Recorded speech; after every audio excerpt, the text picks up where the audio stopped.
Too legit to quit. Hey, too legit.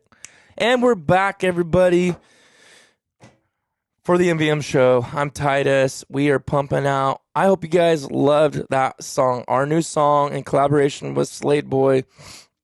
Music for the duck blind, music to pump in the truck, scouting, music to head out to the duck hunt, music to come home after a successful duck hunt. Like I said, go listen to it, download it. Go to Slade Boy, SLADEBOYY on Spotify, iTunes, SoundCloud. Go download the song Heavy Shot. That is a collaboration song with us. He's got other music too you might like. You can check him out, but that is specific to us. And we got more coming. I can't wait to show you guys. Oh, I'm pumped. That playing that song just gets me hyped. So we're going to answer, this is the third podcast answering questions. And here we go. The next one is, this is from GGALEA _1998. Says, I know waterfowl is your meat and potatoes, but any plans for archery / big game hunting? Yes. I'm glad you asked. I was actually going to go elk hunting to Oregon with my dad and brother, but the schedules did not work out right. It would be archery, elk hunting in the rut, and that's actually, I've done that longer. Well, now I've duck hunted longer than I've elk hunted, but not long ago, I couldn't say that. I basically started out elk hunting young, like 5 years old, 6 years old, elk and deer hunting. Done that for years, and about around when I was 19, I got so heavy into waterfowl when I started when I was 16 that by the time I was 19, I was just almost more focused on waterfowl. And I still do like to big game hunt, and I do. And I've killed deer and stuff with my bow and all that stuff. As you can see over there, that was actually rifle. If you see the buck on the left. But anyways, I will be getting my archery tag. California, I'm putting in for some specific zones, but they'll take years to draw. So I'd rather wait. Since it's not my meat and potatoes, be patient, hold off for really good tag. It may take 8 to 10 years, and then go, in a zone that I want to. Because a lot of the other places that I'm local to are just garbage for deer hunting.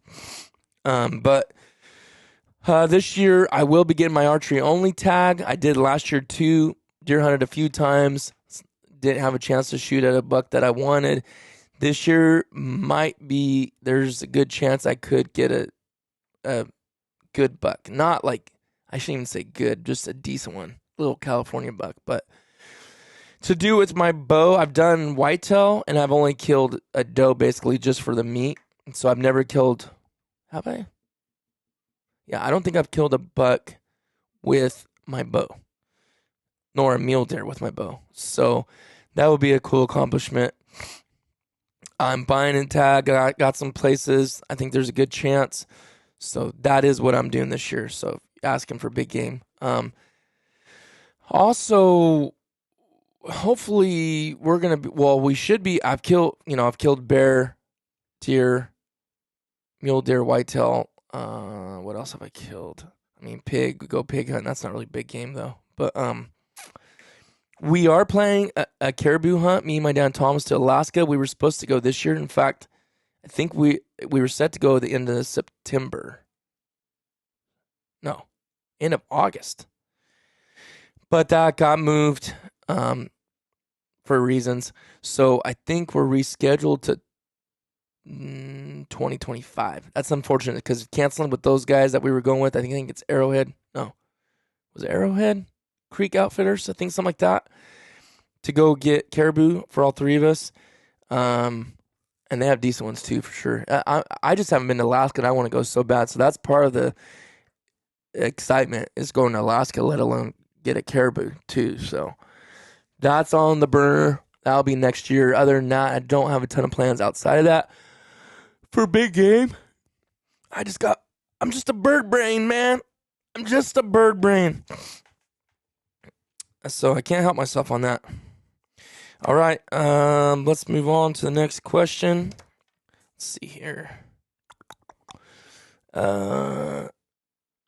Okay, here's a good one. Toolie and the Toolies asked, if anything, what do you use to warm your hands up while duck hunting? I'm kind of a weirdo, kind of a freak when it comes to cold hands. I honestly don't hardly get them.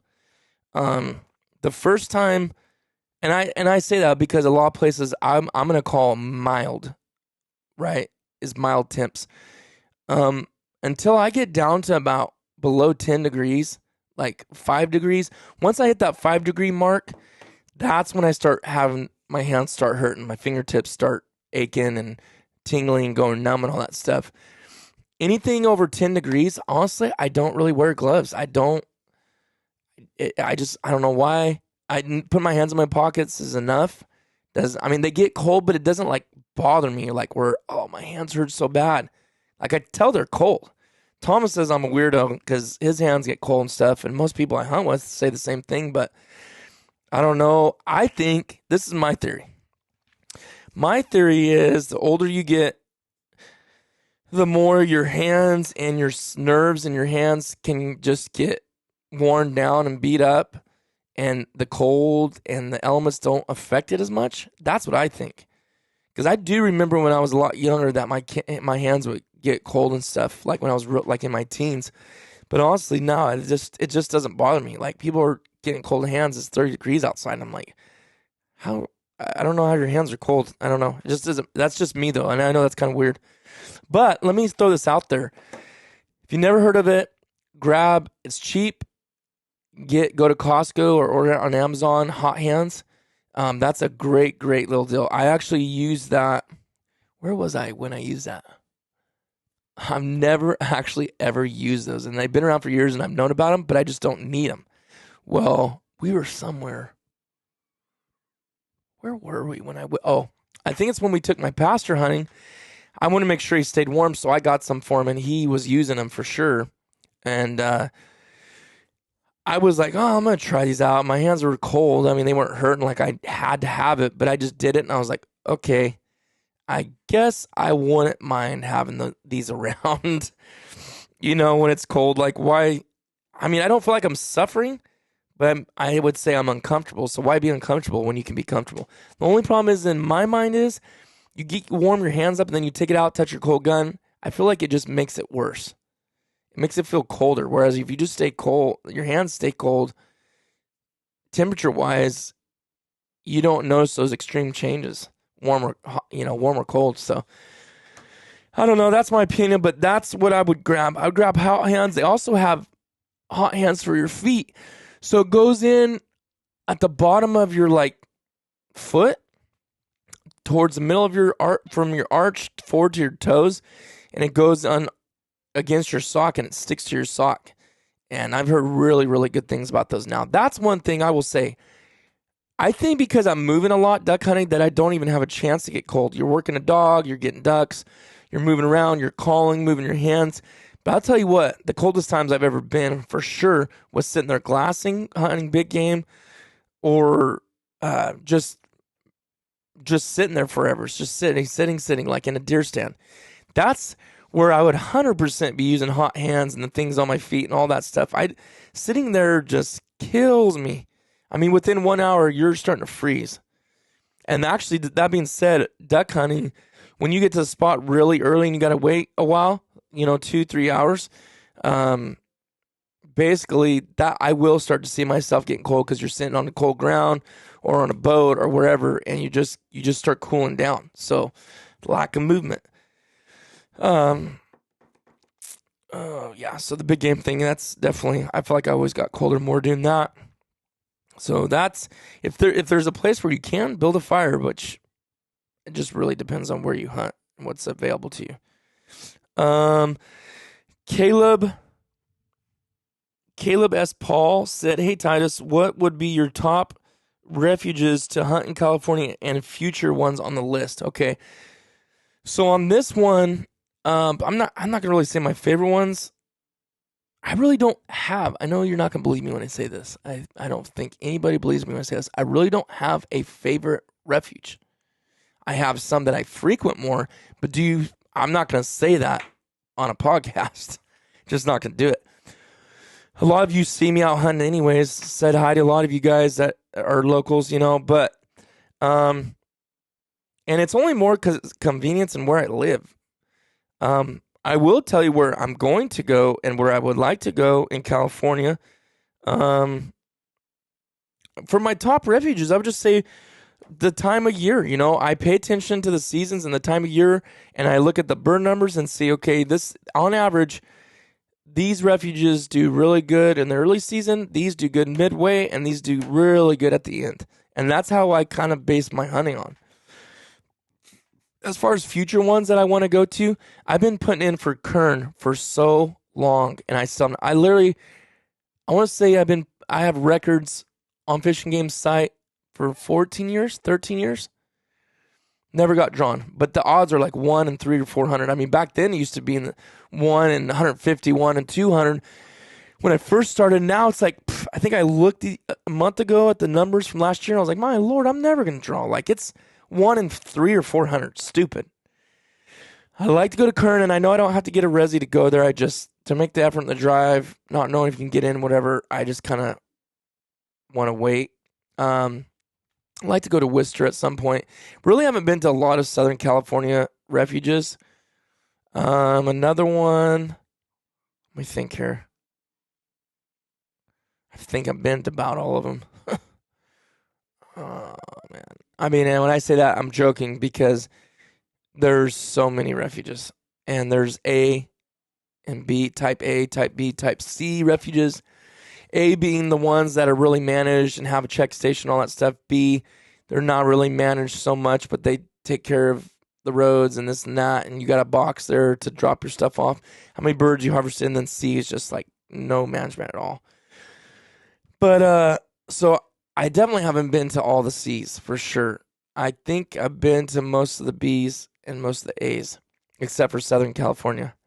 Man, sitting here trying to think. You know what? I've never been. I've never been to Sutter. I have not been to Sutter, and I know Sutter's really good. Thomas drew a Sutter resi 4 or 5 years ago. We were stoked out of our minds. It took us forever. I still haven't got drawn from there. And a week before we were going, it rained so much it flooded that place out, and they're like one of the first ones up in Sac Valley to close down. We wanted to cry, man, because it was like low. It was like a 3 or something. I don't remember. It was so low. It was going to be so good. And they canceled it, and we ended up not being able to go there and hunt locally. But yeah, Sutter is on the list for sure.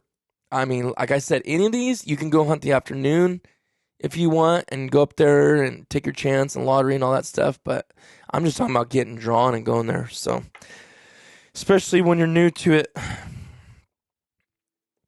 Okay, let's move on to the next question. Need to drink more of this NOS. My eyes are getting a little heavy. Here's a good one from Christian6 Blackwell. He says, starter semi-auto shotgun, also chamber in 3 or 3.5 inches. That's a great question. I remember seeing this before. Write this down.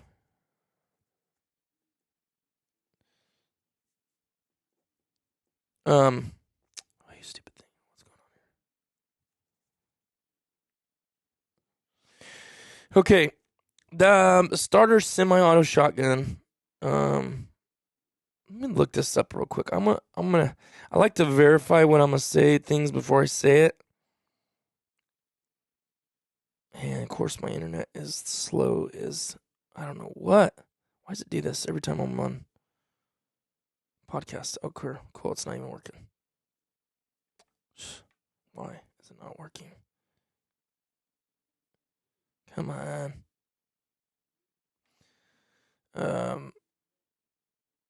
I want to say the name of this gun, but I want to make sure it's right.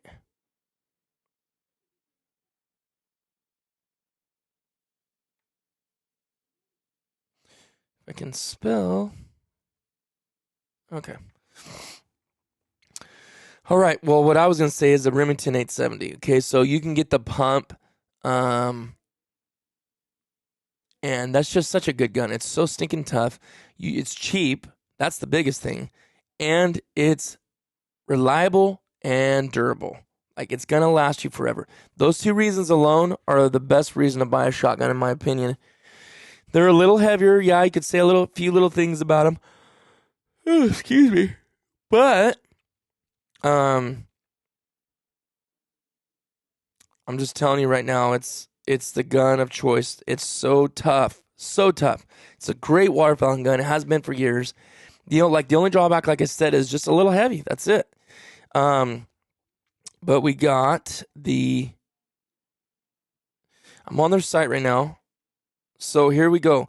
You said semi-automatic. So they have a pump, but they also have a semi-automatic, and it's a Model 870 Fieldmaster synthetic. Let me look through these other ones real quick. Oh, right here. I guess it's a new... Well, it says new image. I don't think the gun's new, but it's a Model 870 SPS Super Magnum waterfowl gun. That sounds sick. Let's just pull up the 870 Fieldmaster synthetic. Okay. Great looking gun. Very, very, very, very affordable pricing. Let's go back to the top.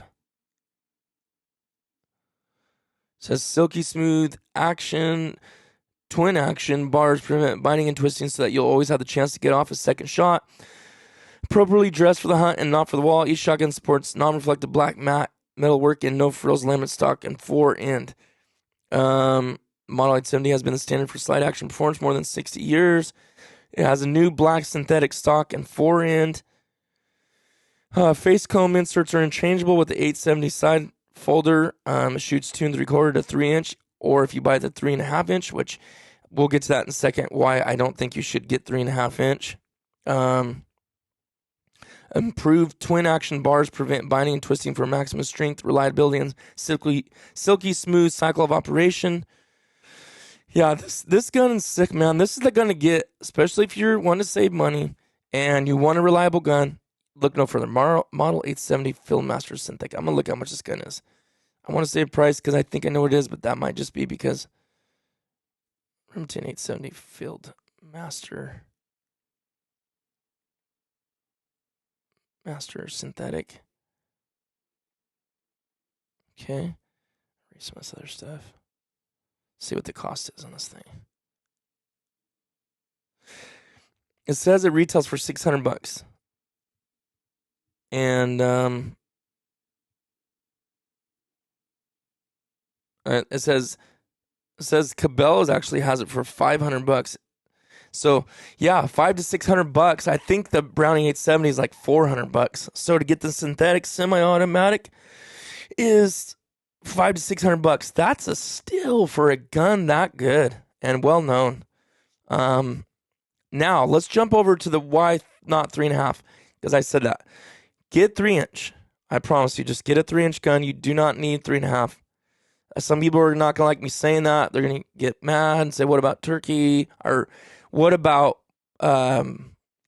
geese?" And "What about being on the East Coast and they're thicker and you need to shoot 3.5 inch shells?" You do not need them. If you're that worried about it, just buy heavy bismuth. I mean, because the amount you're gonna spend on 3.5 inch shells and the kick to boot. Why do that? Like, there's absolutely no point. We shoot 3 inch. I don't even think we need to do that, to be honest with you. And I told Thomas, I'm thinking about switching everything over to 2 3/4, honestly, because I don't know. It's just, I guess there's not a good reason for it. If it works, why change it? But that could be said about 2 3/4. Why did we go to 3 inch if 2 3/4 worked? So that's a question I just have to ask myself and decide. I mean, I'm not trying to go as little as pellets or BBs or shot as I can to kill something. It's just, man, it kicks less. You can regain sight of your target quicker without less recoil for 2 3/4. And that's what I used for years until I switched to finally 3 inches, So anyways, that's why I'm a big advocate on that California waterfowl survey that they did, I said yes, 3.5. And there's a lot of people aren't gonna like this because last time I said this, there was a bunch of comments, but I voted no 3.5-inch shells on a refuge. See, now let me remind you of something for the younger guys that think they need those 3.5-inch shells, and you say, oh, because it's snow geese or whatever. 3-inch works fine, unless you're trying to shoot them at 60 yards. Bottom line. That's why I know guys don't like hearing that, because they want to take their 60, 70, 80-yard shots at geese. Should we really be shooting at them? I mean, that's your prerogative, dude, if you want. I'm not saying you shouldn't, or I'm saying you're wrong. But at the same time, why? Why do we need to do that?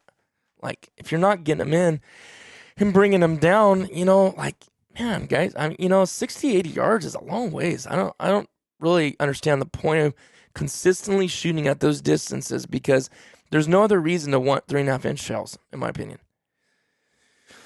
Guys are it's just one guy specifically said, oh, you don't know how thick an northeastern honker's down is. It's like, okay, I can imagine. I haven't been on the northeast corner of the United States, but I've been up north where it's freezing cold, more almost in the northeast, and folding geese at 30, 40 yards with heavy metal in the middle of winter with 3-inch shells. Did not need 3.5-inch shells. Bottom line, you don't need it. Do you want to shoot it? You want to beat your arm up? Go for it. It's your prerogative. But someone's asking me here an honest question, 3-inch or 3.5. So I thought it was a good time for me to get my rant out about that. I said, no, we don't need 3.5-inch shells on California refuges. I don't even know if that's where you're from, but which they still allow it. But what I was going to say earlier see, if you're too young to remember, anybody listening to this, they used to allow 10-gauge shotguns, and then they banned those, and people were in a big uproar about that. Well, guess what? Everybody still kills ducks. How is that possible now that we don't have 10-gauge? Because it's overkill. It's loud. It stirs birds up a mile away when those shots go off. Guys, I've been on the north side of a refuge and heard a shot on the very south side, and it flared birds that were coming into my spread because it's so cotton picking loud. It's not necessary. It's not necessary. So, should we everybody go down to 20 gauge? No, I'm not saying that. I mean, 12 is plenty. It's still, even then, that still flares birds and scares birds. And some of those 12s, I hear people shooting. I'm like, my Lord, son, what do you have in that thing? It sounds, anybody that's hunting California on a refuge, you will 100% agree with me with this, whether you like me or not. Sometimes it sounds like there's actual cannons being shot on the refuge. Literally, go boof.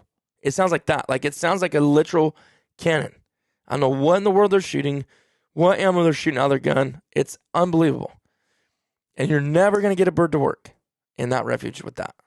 That's why a lot of private clubs go down to 28 to 20 gauge shotguns, because it don't spook birds all over the place and gives everybody a chance to work birds. Think about it. I'm gonna end on that note. I think that's a good place. I mean, I could look and see if there's anything I can do quickly, but this kind of goes along with it. Let me answer this one. The guy's name is Johnny Lee. He said, "Can you still shoot ducks with a 26-inch barrel?" Absolutely. That's what my 20 gauge is. My 20 gauge is a 26-inch barrel, and I love it. Like, I'm so glad on my 20 gauge I do not have a 28-inch barrel. Now on my 12 I do. It feels right. It feels normal. It feels good. I got a 26 because they didn't have a 28 because I wanted it. But now that I got it, I'm like, oh man, I'm so glad they didn't have it.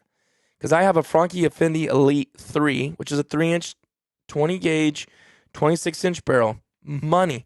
Perfect length for that size and light of gun. Now, I bought that 28 gauge, and don't ask me why I did this. I think I forgot my 20 gauge was a 26-inch barrel, but I went with a 28-inch on my 28 gauge, and I don't really like it. Like, I like the gun. I shoot good with it. I shoot accurately with it. My shooting percentage is really good, but I honestly it just, for as little and as light as it is, it just has looks like I had this long stick sticking way out there. And I'm like, this is too long. Now, that being said, I made some shots with that thing that I was one specifically, nothing consistent basis, but that I don't think I wonder if I had that long of a barrel, if I would have made the shot that I did. But that was literally just for one time, one specific thing. So I don't know, but anyways, yes, 26 is great. For a 28 gauge, 28 gauge. For a 12 gauge, even then it's fine. My buddy swears up and down and only shoots 26-inch barrels, even with this 12 gauge. He loves it. And I do feel like it almost could swing. It feels like it swings better. But sometimes, again, when you have a heavy load, heavier load, it can bring more stability too. So anyways, just to answer that last question, I think this was definitely a good episode. And your guys' questions are killer. I think they're great topics, great questions. And I think these questions will help a lot of other people that thought them too, just to write in. So hope you enjoyed this episode, and we'll see you on the next one.